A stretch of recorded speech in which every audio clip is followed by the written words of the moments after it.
نحو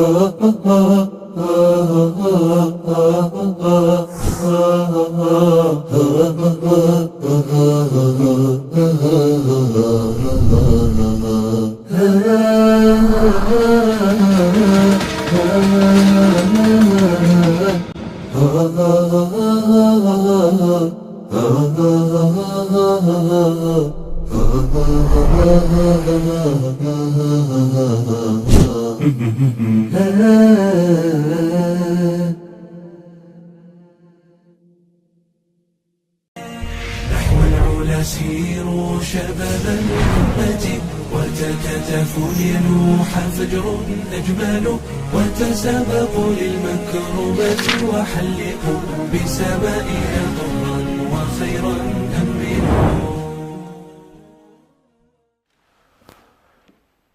بسم الله الرحمن الرحيم. السلام عليكم ورحمة الله وبركاته. أهلا ومرحبا بكم مشاهدينا الكرام في حلقة جديدة من برنامجكم الأسبوعي برنامج ساعة شباب. بداية وقبل كل شيء دعونا نرحب باسمي وباسمكم بالمذيع ومن يصحبني في تقديم هذا البرنامج سعادة المهندس عبد الرحمن برهان. حياك الله عبد الرحمن. حياك الله يا أبو صقر. حيا الله مشاهدينا الكرام في برنامجكم برنامج ساعة شباب الذي من خلاله نسلط الضوء على أهم قضاياكم أيها الشباب. مبدئيا مشاهدينا الكرام أو بداية كل حلقة نذكر بطريقة سير البرنامج. لدينا 3 فقرات نسعد بمشاركتكم عبر الأرقام الظاهرة أمامكم على الشاشة، وأيضا عبر مواقع التواصل الاجتماعي سواء عبر صفحتنا في الفيسبوك أو قناتنا في اليوتيوب. مشاهدينا الكرام دعونا وإياكم نذهب إلى أولى فقراتنا في هذه الحلقة وجلسة سمر.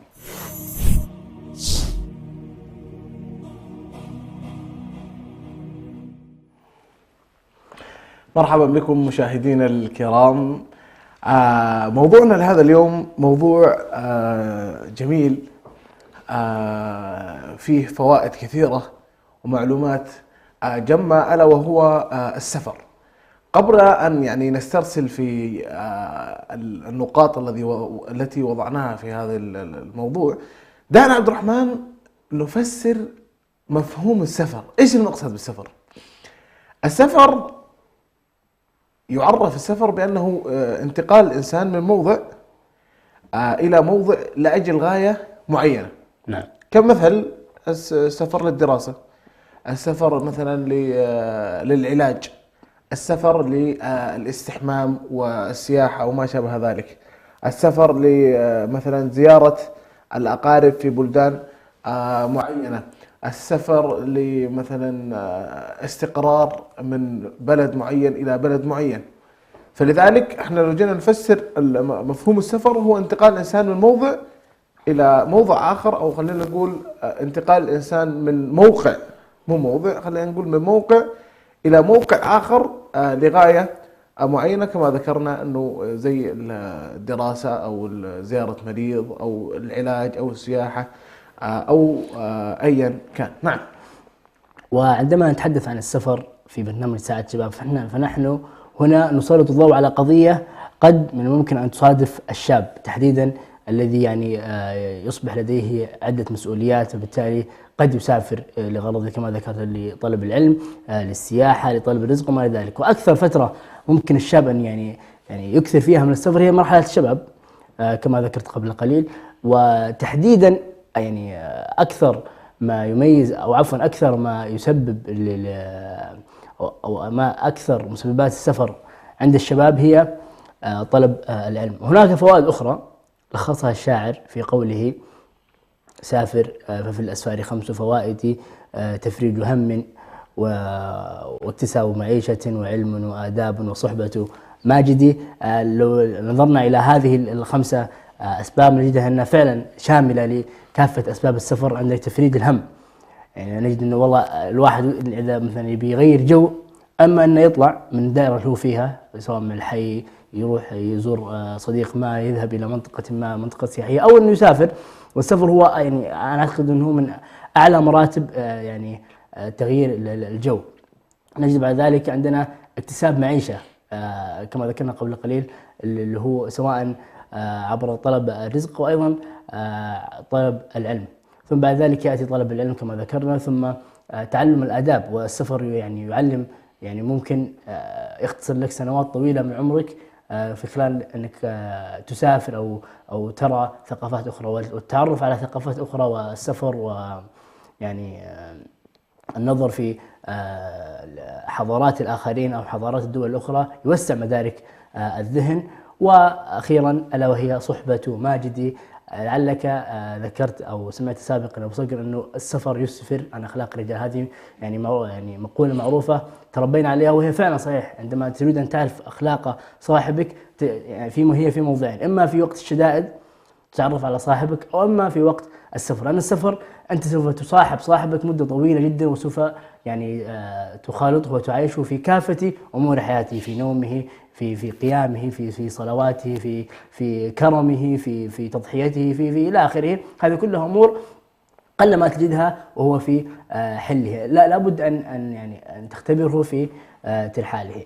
نعم. طيب، احنا مثلا الآن تحدثنا عن أمور جيدة كما ذكرت يا عبد الرحمن. الآن خلينا ناخذ فوائد السفر. احنا لو قسمنا يعني حالات السفر إلى مثلا السفر من أجل الاستراحة من الضغوطات النفسية. خلينا نضرب مثال كذا مبسط.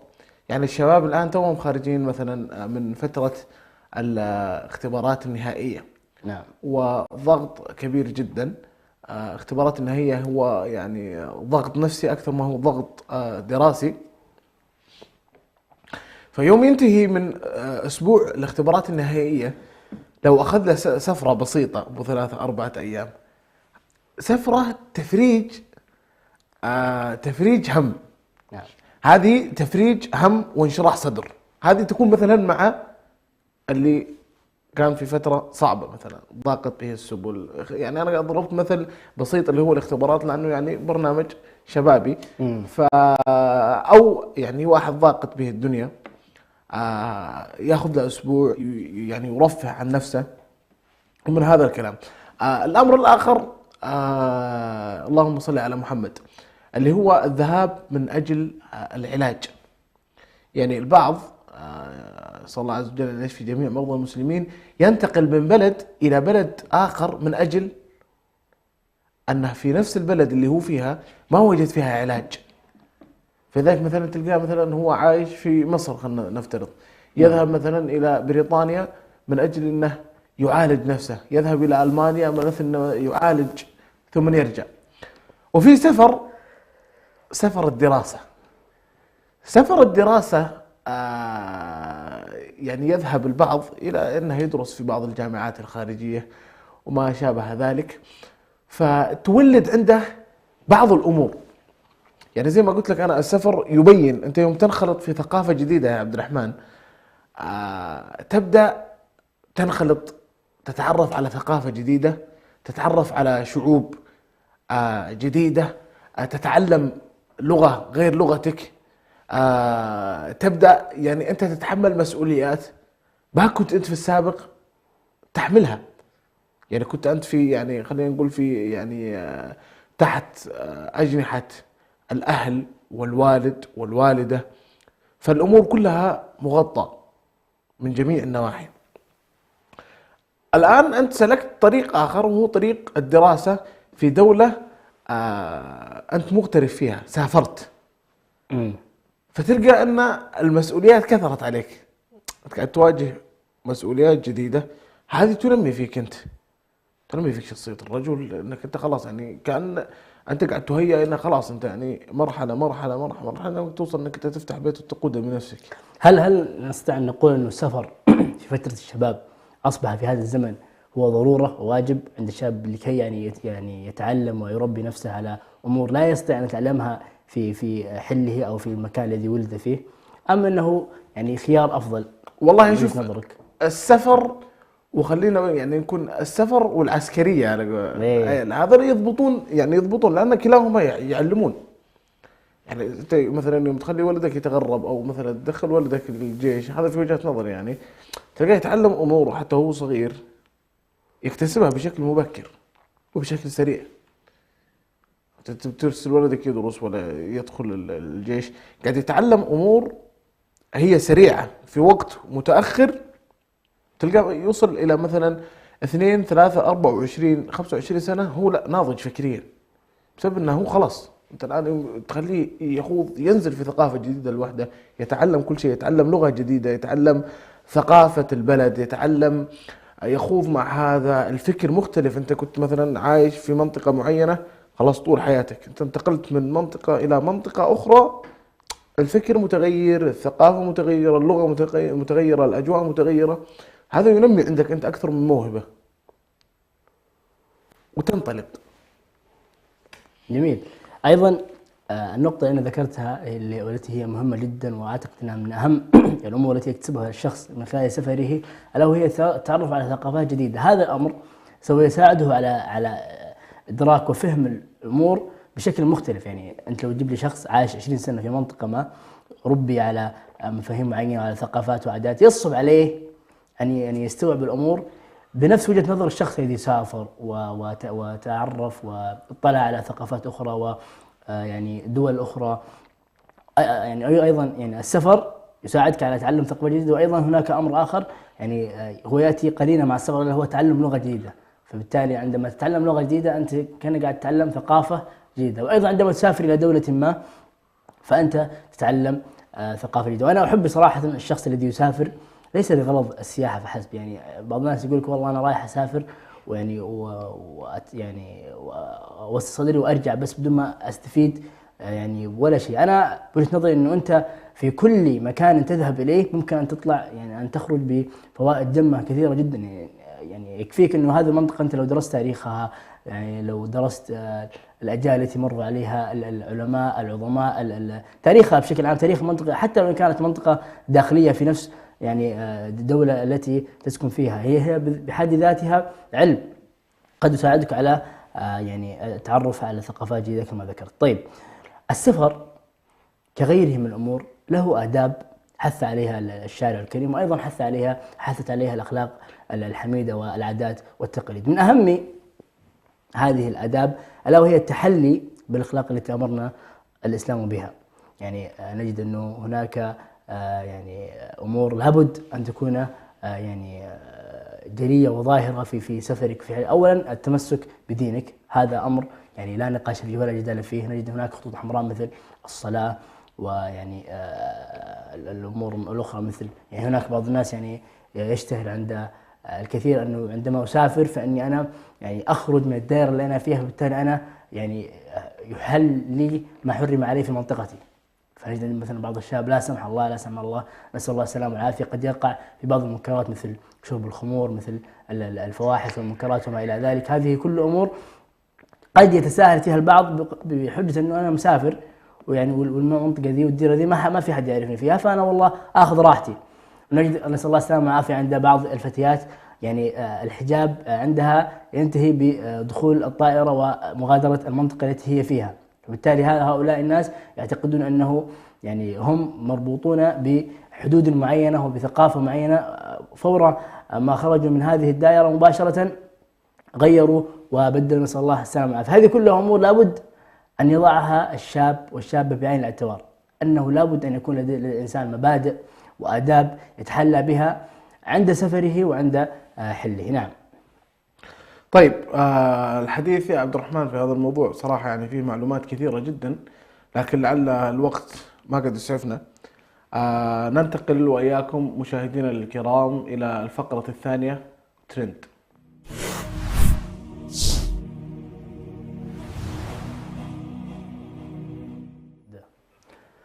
مشاهدينا الكرام، حياكم الله من جديد في ثاني فقراتنا في هذه الحلقة وترند. وش عندنا ترندات اليوم يا أبو صقر؟ والله يا عبد الرحمن، ترندات لهذا اليوم. عندنا الترند الأول، كما تحدثنا احنا يعني نعرج على قضية مقاطعة المنتجات الفرنسية. وصلت يا عبد الرحمن اليوم إلى 826. اللهم لك الحمد. إن شاء الله يعني عقبال ما تزيد. نذكر بأن المنتجات الفرنسية 826 يوم يعني ولا؟ 826 نعم، وما زالت مستمرة.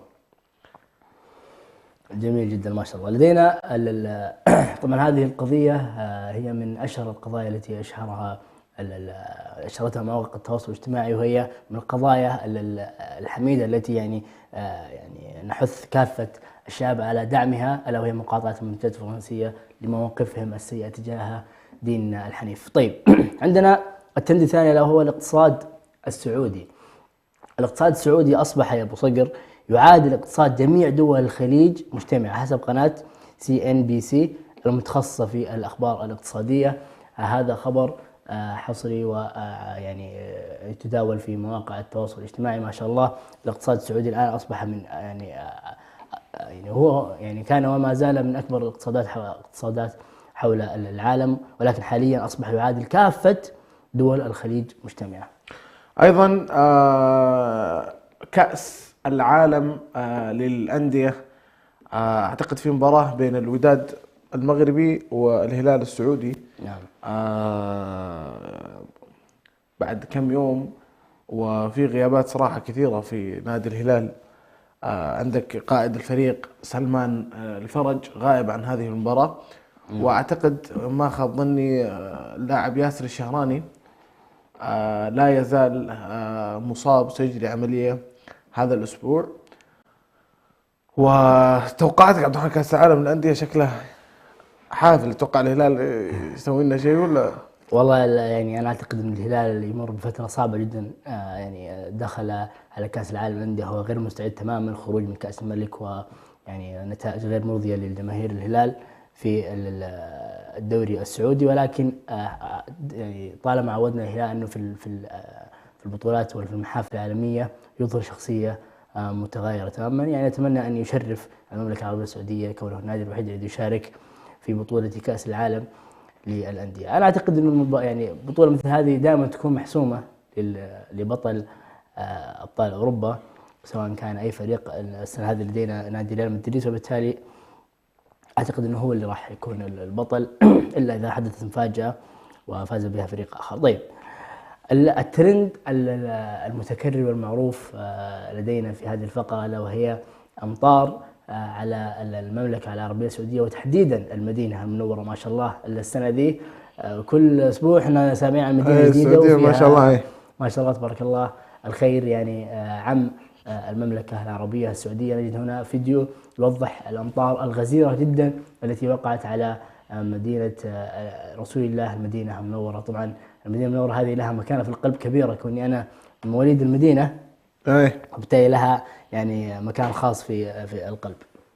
أيضا الترند الذي يليه مباراة الفتح السعودي وأمام النصر اليوم أتوقع 3-2، لا والله بعد عدة أيام. النصر في المركز الأول يقابل الفتح في المركز السادس. يعني الفتح صراحة مباراته الفريق مؤدي هذا الموسم أداء يعني جيد، لكن النصر يعني أداء كويس، لكن إلا على بعض الفرق. إن شاء الله هذه في سبورتس بإذن الله عز وجل ناخذ راحتنا فيها. لكن في ترند أيضا يا عبد الرحمن، هو اللهم صل على محمد. يعني أنا ما أدري وين وقع الحرق المصحف، أعتقد أنه في الدنمارك. يعني في السويد. في السويد. نعم. نعم. الله المستعان. هذه خلينا نذكرها. يعني أنا ودي صراحة ألطف العبارة ولكن قدر المستطاع، لكن هذه التعاملات السيئة جدا من معادين الإسلام تجاه حرق القرآن الكريم، وهو يعني لن يضر الإسلام شيئا حرقهم لهذا المصحف، بالعكس ما زاده إلا يعني تشريفا. ولكن نحن يعني نحترق ويعني باحتراق هذا الكتاب المقدس الذي يعني هو أعظم كتاب على وجه الأرض. يعني نسأل الله تعالى أن يرد كيد هؤلاء الناس في نحورهم، وأن يعني يحمي كتابه ودينه وسنة نبيه. طيب صقر، هذه كانت الفقرات في فقرة ترند. ننتقل إلى فاصل قصير ثم نعود إليكم فابقوا معنا. للمكرمات وحلقوا بسمائنا ضرا وخيرا أمنوا.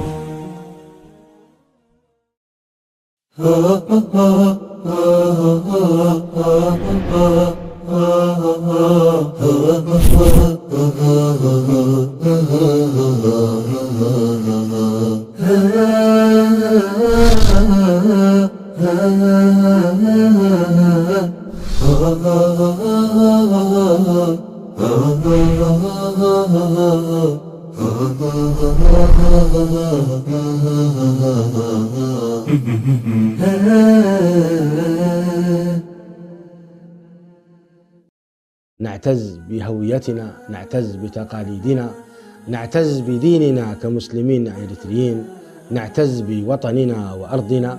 تأتي إحداهن من السفر، إذا لم تبكي في عندها تعتبر مصيبة من المصائب، لذلك تبكي وتهيج النساء ويبكين.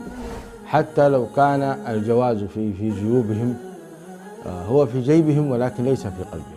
إذا ثبت أنه والله يؤذي عباد الله وبل ربما يصل بسحره إلى أن يقتل، هذا ما في خلاف أن إذا سحره الذي فعله قتل إنسان فإنه يقتل. لكنه لو قال أنه هذا للذكور من أبنائي من ذريتي دون الإناث مثلا، هذا قال العلماء هذا وقف جائر ولا يجوز ويحرم هذا الوقف. الشعب الإريتري الآن كثير من الشباب يهرب من بلده. أين الاعتزاز بالوطنية الإريترية؟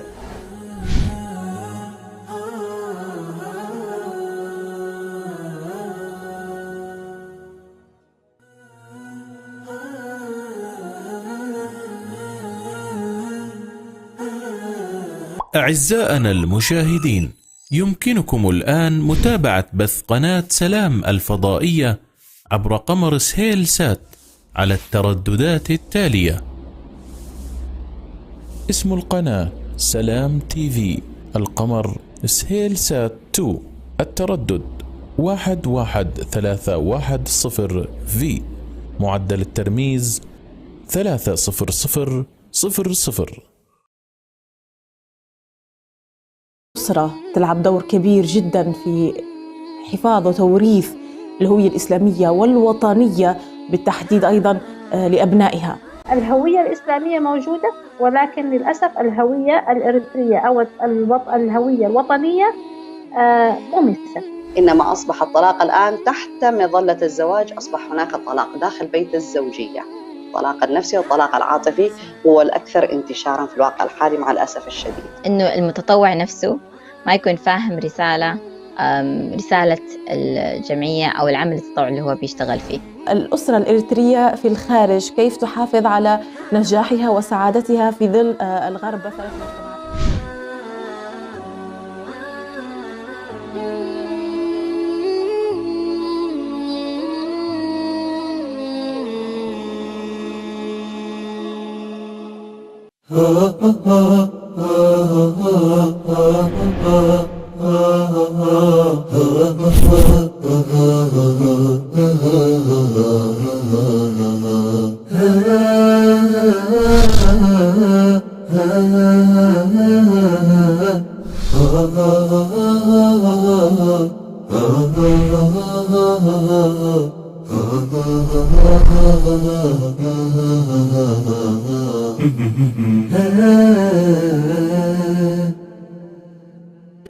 أجمل وتسابقوا للمكرمات وحلقوا بسمائنا ضرا وخيرا أمنوا.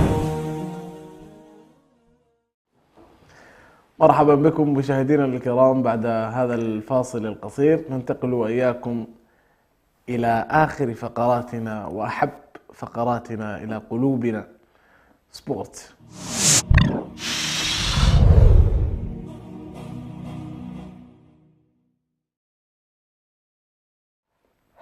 حياكم الله من جديد في سبورت. اليوم أنا ما أدري ليش أبو صقر يعني سعيد لهالدرجة، ما شاء الله تبارك الله. السعادة تعم أرجاء مدينة جدة، وذلك بعد فوز نادي الاتحاد ببطولة السوبر السعودي أمام نادي الفيحاء، بعد أن أخرج نادي النصر السعودي وأخرج نادي أو نستطيع نقول أن أخرج كريستيانو رونالدو من بطولة كأس السوبر التي شاهدها جميع محبين كرة القدم وجميع محبين كريستيانو رونالدو، ولكن كانت خسارة مخيبة جدا لآمالهم. ولكن نحن هنا في صدد أن نقول ألف مبروك لكافة جماهير نادي الاتحاد السعودي.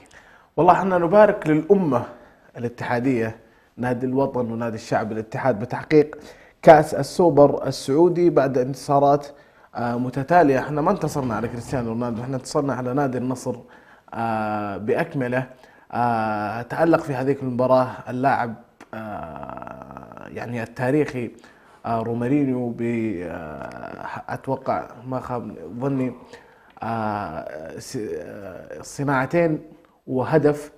انتهت المباراة 3-1. لم نرى المحترف الأسطوري الذي تعاقدت معه نادي النصر بمبلغ يفوق 1.5 مليار ريال سعودي، لم نراه في هذه المباراة الحاسمة. يدل هذا كله يا عبد الرحمن أن الأموال التي تضخ لن تطلع بفائدة إذا كانت المنظومة غير متفقة مع بعضها. ثم انتقلنا إلى مباراة الهلال والفيحاء، وانتصر الفيحاء على نادي الهلال 1-0 بعد إضاعة سالم الدوسري لركلة الجزاء. وانتقلنا إلى المباراة النهائية بين الفيحاء والاتحاد في استاد الملك فهد الدولي بالرياض. الملعب كان فل.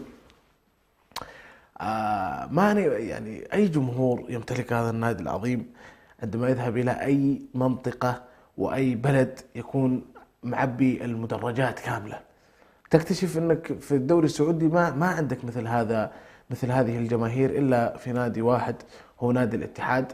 في الدقيقة 42 حافظك أصدر أو حمد الله عبد الرزاق حمد الله الهدف الأول بعد صناعة مميزة من اللاعب رومارينيو. المباراة يعني أشبه ما تكون 90 دقيقة مسيطر عليها الاتحاد، مسيرها تماما بالشكل اللي يعني مخطط له المدرب مدرب نادي الاتحاد الكبير. كان في تهاون في الشوط الأول، ما أخفيك سر، كان في تهاون في الشوط الأول جدا. شكلهم ضمنوا بعد الكرت الأحمر، ضمنوا وجاء البلنتي. استغرب استغراب تام من جعل عبد الرحمن العبود ينفذ مثل هذه الركلات المهمة بحضور عبد الرزاق حمد الله وبحضور رومارينيو بحضور عدة لاعبين متمكنين في ركلات الجزاء. كيف يسلمون الكرة هذه لعبد الرحمن العبود؟ يعني علامة استفهام صراحة كان يعني أمر غريب جدا.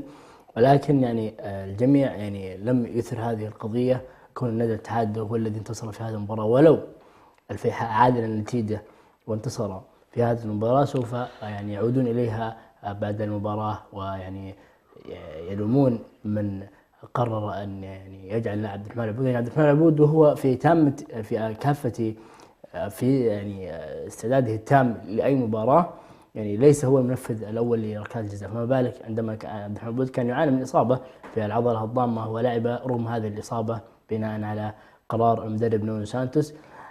لكن قرار يعني إحرازه أو عفوا قرار تسديده لركلة الجزاء في وقت حاسم جدا أعتقد أنه كان قرار غير موفق. طيب بشكل عام الاتحاد يعني صير المباراة كما يريد، كانت مباراة سهلة على نادي الاتحاد، لم نتوقع أبدا أن تكون هذه المباراة بهذه السهولة. ولكن ما جعلها سهلة هو وجود يعني أو يعني إخراج البطاقة الحمراء للاعب نادي الفيحاء في بداية المباراة في أول 20 دقيقة، مما أدى إلى أن المباراة تكون سهلة كثيرا مع نادي الاتحاد. طيب ألف مبروك نادي الاتحاد، تنتظره مباراة مهمة في الدوري السعودي أمام الطائي بعد 4 أيام. أعتقد أن هذه المباراة سوف تكون أعتقد المباراة النهائية سوف تكون دافع لجماهير لاعبي نادي الاتحاد أن يعني يواصلوا هذه الفترة المميزة من هذا الموسم. طيب عندنا يا أبو صقر مباراة أيضا مهمة جمعت بين متصدر الدوري الإنجليزي ووصيف الدوري الإنجليزي، نتحدث هنا عن فريق أرسنال ومانشستر سيتي، ولكنها في بطولة FA كاب، بطولة أعتقد أنها بطولة درع الخيرية أو بطولة كأس الرابطة. هذه المباراة أشبه ما تكون هي مباراة بين يعني أقوى فريقين في الدوري الإنجليزي حاليا، انتصر بها بفريق مانشستر سيتي أمام نظيره أرسنال الذي يعد هذا الموسم من أبرز مواسم نادي أرسنال في الفترة في آخر 5 سنوات، كونه يعني في هذه الفترة يعيش يعني فترة مميزة جدا، متصدر الدوري الإنجليزي بفارق يعني 5 نقاط أمام مانشستر سيتي، مع فارق المواجهات لمانشستر سيتي، بحيث أنه لو انتصر في المباراة المؤجلة لأرسنال يصبح الفارق 8 نقاط، وهو فارق مريح. يعني لا نستطيع أن نقول مريح جدا، كون المنافس هو بيب جوارديولا، وبيب جوارديولا لا تضمنه إلى آخر الجولات من الدوري الإنجليزي، ولكن بشكل عام أرسنال يعني يسير في الطريق الصحيح. ما رأيك أبو صقر؟ والله أنا كما ذكرت في الحلقة السابقة أن أرسنال قاعد يمشي بشكل سليم، فريق متوحش هذه السنة في جميع البطولات، لكن عليه أن يحذر أنه قاعد يقابل مدرب ما هو بسيط. ولو نرى أيضا الموسم الماضي ليفربول والسيتي كيف كان التنافس كان مع كلوب إلى آخر رمق، ثم انتصر عليه في آخر مباراة وأخذ البطولة منه. أرسنال قاعد يمشي بشكل سليم، والسيتي عليه أيضا أرسنال أن يحذر من السيتي بشكل كبير جدا. طيب عبد الرحمن، توقعاتك مباراة الوداد المغربي والهلال السعودي؟ والله يا أبو صقر يعني الوداد المغربي فريق كبير جدا، وكون المباراة أعتقد أنها بتكون في أرضهم يعني المباراة، يعني أي في المغرب. نعم، البطولة هي في المغرب. نعم، وصلوا أمس. مباراة صعبة جدا على فريق نادي الهلال السعودي. أنا يعني لو هي الأسماء وعلى الورق، الهلال السعودي لا يوجد فريق يعني يجابه نادي الهلال السعودي، كونه يعني يمتلك نجوم يعني كبار جدا في المنطقة الآسيوية، مثل إيغالو، مثل بيريرا، مثل ميشائيل. هؤلاء النجوم يعني وأيضا نجوم محليين مثل سالم الدوسري، لو أنه لا يعيش أفضل فتراته حاليا، لكنه بشكل عام نادي الهلال السعودي إذا كان في أوج عطائه فإن المباراة سوف تكون تذهب لصالح نادي الهلال السعودي. ولكن نحن نتحدث هنا عن فترة صعبة جدا يعيشها نادي الهلال السعودي، خروج من كأس ملك، أعتقد أنه يقع الآن في المركز الثاني أو الثالث في الدوري السعودي، يعني فترة يعني ليست كما اعتاد عليها فريق نادي الهلال السعودي، فبالتالي هي مباراة أصعب على نادي الهلال منها إلى نادي الوداد، كون نادي الوداد يعيش فترة ممتازة، أيضا يلعب المباراة في أرضه. سوف نشوف يعني سوف نشاهد مباراة مثيرة جدا. طيب عبد الرحمن، حدثني، خلينا ننتقل كذا نقلة نوعية إلى الدوري الإيطالي الذي يشتعل، وحدثني عن نابولي. والله يا أبو صقر يعني الجميع يقول أن هذه السنة سنة العجائب، كون أرسنال بعد فترة طويلة جدا يعود إلى يعني صدارة الدوري بفارق يعني مريح أمام المنافس، ثم نجد نابولي الذي عانى كثيرا في فترات الدوري الإيطالي خلال السنوات الماضية، كونه يعني ينافس ثم في آخر الدوري يعني يسقط، إما أمام إنتر، إما أمام إيس ميلان، والمنافسة الشهيرة أمام يوفنتوس. عندما يعني نصل إلى المحطات الأخيرة من الدوري الإيطالي تجده يعني يمر بسلسلة تعثرات يعني غريبة جدا تفقده لقب الدوري الإيطالي. لكن هنا نجد أنه المدرب سباليتي الذي يعني زي ما خلينا نقول أنه أخرج فريقا من العدم، نتكلم عن فريق باع أكثر نجومه ميرتنز، عندك إنسيني، عندك كوليبالي، هؤلاء كلهم كانوا عناصر الفريق الأول وركائز أساسية من فريق نابولي، كلهم يعني باعهم فريق نابولي واستقطب نجوم جدد، ويعني وضع الثقة التامة الكاملة في المدرب سباليتي الذي كان يعني جديرا بهذه الثقة الكبيرة. نجد هنا مباراة السابقة انتصر على فريق يعني نابولي السنة هذه ما خلى أحد ما شاء الله في حاله، يعني انتصر على نابولي، انتصر عفوا على روما، وانتصر على اليوفي، انتصر على أو تعادل أو خسر المباراة الوحيدة أمام الإنتر من الفرق الكبار، وكانت مباراة يعني صعبة جدا. بقية الفرق الكبرى انتصر فيها انتصارا ساحقا، فبالتالي نابولي يعيش فترة ذهبية جدا من موسمه. إذا استمر الوضع على ما هو عليه فإن حسم الدوري الإيطالي سوف تكون مسألة وقت. أبو صقر، هذه كانت أكثر فقراتنا في أو يعني جل فقراتنا جل محاورنا في فقرة سبورت. أشكرك شكرا جزيلا على هذا التقديم الرائع، على هذا الإبداع الذي لا يستغرب منك يا أبو صقر. الله يكرمك يا عبد الرحمن، والشكر موصول لمشاهدينا الكرام، ونبارك معليش على الأمة والجمهور الاتحادي عودة نادي الاتحاد إلى المنصات الذهبية كما هو معتاد. مشاهدينا الكرام، شكرا لحسن المشاهدة وشكرا لحسن الإنصات. يؤسفني أننا وصلنا وإياكم إلى نهاية هذه الحلقة.